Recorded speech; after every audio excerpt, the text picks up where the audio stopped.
حضرت میرا سوال یہ ہے کہ اب میں سعودی عرب میں رہتا ہوں اور میرے والد صاحب پاکستان میں وفات پا گئے ہیں، تو ان کا غائبانہ نماز جنازہ پڑھنے کا کیا طریقہ ہے اور کتنے دن تک پڑھ سکتے ہیں؟ رہنمائی فرمائیں، جزاک اللہ۔ وعلیکم السلام ورحمۃ اللہ وبرکاتہ۔ جی میرے بھائی، اللہ کی رضا ہے، اللہ تعالیٰ ان کی مغفرت فرمائے۔ نماز جنازہ غائبانہ ہے یا کوئی دوسری ہے، وہی طریقہ ہے اس کا جس طرح عام مسلمان کی نماز جنازہ پڑھی جاتی ہے۔ جو دعائیں وہاں پڑھی جاتی ہیں وہی غائبانہ میں بھی پڑھی جاتی ہیں، اور وہی طریقہ 4 تکبیریں ہیں یا 5 بھی کہی جا سکتی ہیں کبھی کبھی، وہی ہے۔ باقی یہ ہے کہ دعائے خیر ان کے لیے کثرت سے کی جائے، اور ظاہر ہے کہ جو نمازی آدمی ہے، رب اجعلنی مقیم الصلاۃ ومن ذریتی ربنا وتقبل دعا ربنا اغفر لی ولوالدی وللمؤمنین یوم یقوم الحساب، یہ دعا جو پڑھتا ہے آپ 3 مرتبہ بھی نماز میں اتحیات میں پڑھ سکتے ہیں، اسے دہرا سکتے ہیں۔ اسی طرح رب ارحمہما کما ربیانی صغیرہ، یہ دعا بھی آپ پڑھ سکتے ہیں اتحیات میں، عام یعنی کہ دعا مانگتے ہوئے بھی آپ یہ دعائیں پڑھ سکتے ہیں۔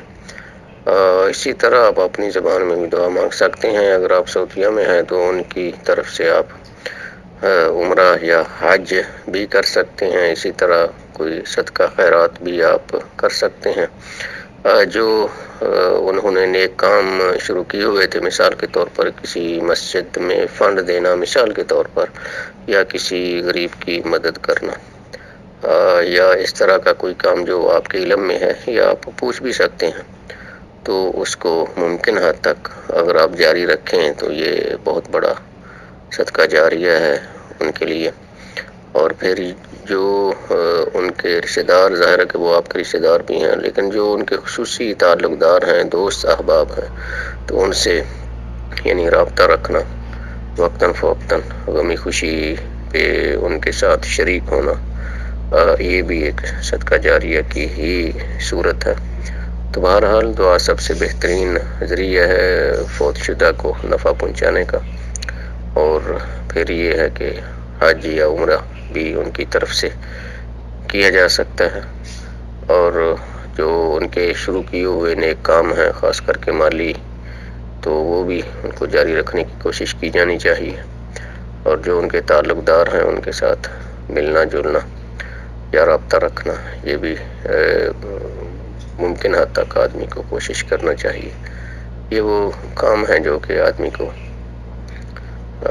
اس دنیا سے چلے جانے کے بعد بھی فائدہ دیتے ہیں انشاءاللہ تعالی۔ اللہ تعالیٰ ان کی مغفرت فرمائے، اور اللہ تعالیٰ ان کی حسنات کو قبول فرمائے، اور اللہ تعالیٰ کی جو ان کی بشری لغزشیں ہیں، اللہ تعالیٰ ان سے صرف نظر فرمائے، اللہ تعالیٰ ان کے جنت الفردوس میں درجات کو بلند فرمائے، اور اللہ تعالیٰ آپ کو صبر اور استقامت عطا کرے، آمین۔